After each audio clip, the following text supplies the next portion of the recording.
Hi friends, কেমন আছো সবাই? আশা করি সবাই ভালো আছো। আমার চ্যানেলে তোমাদের সবাইকে স্বাগত। আজ আমি তোমাদের সামনে নিয়ে চলে এসেছি পেঁপের প্লাস্টিক চাটনি। চলো শুরু করা যাক।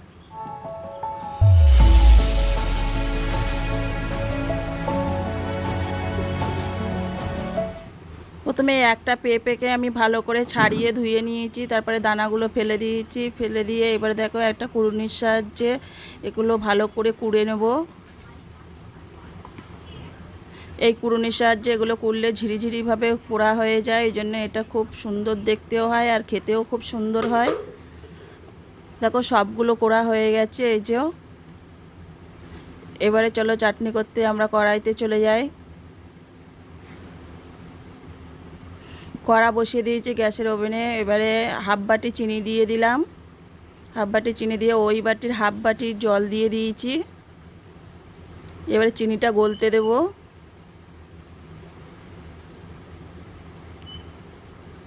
চিনির শিরাটা ফুটে গেছে এবং চিনিটাও গুলে গেছে। এরপরে সেই পেঁপেগুলো দিয়ে দেব।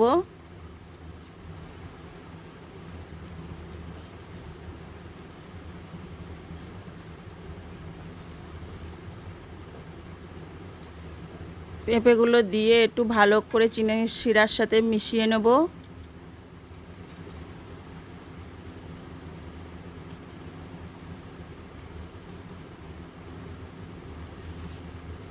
মিশিয়ে নেওয়া হয়ে গেছে।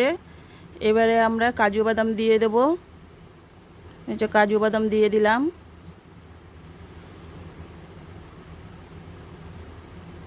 এরপর কিশমিশ দিয়ে দিলাম। দিয়ে আবার ভালো করে একটু মিশিয়ে নেব। আর বন্ধুরা, এটা তোমরা একবার বাড়িতে অবশ্যই বানিয়ে খেয়ে দেখবে, খুব সুন্দর লাগবে খেতে।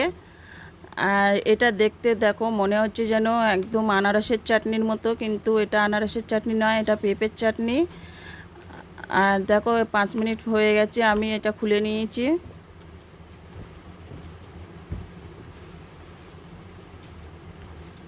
খুলে আবার একটু ভালো করে নাড়াচাড়া করে নিচ্ছি।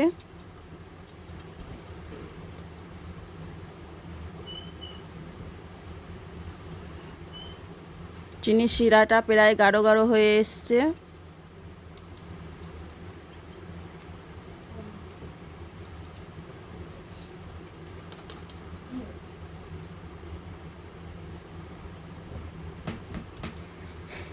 এবারে শুকনো শুকনো হয়ে এসছে।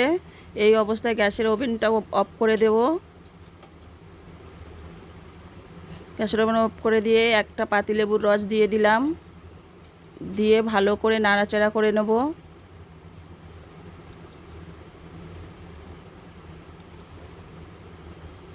এটা ভালো করে নাড়াচাড়া করে নেওয়ার পর এটা আমরা এবার নামিয়ে নেব।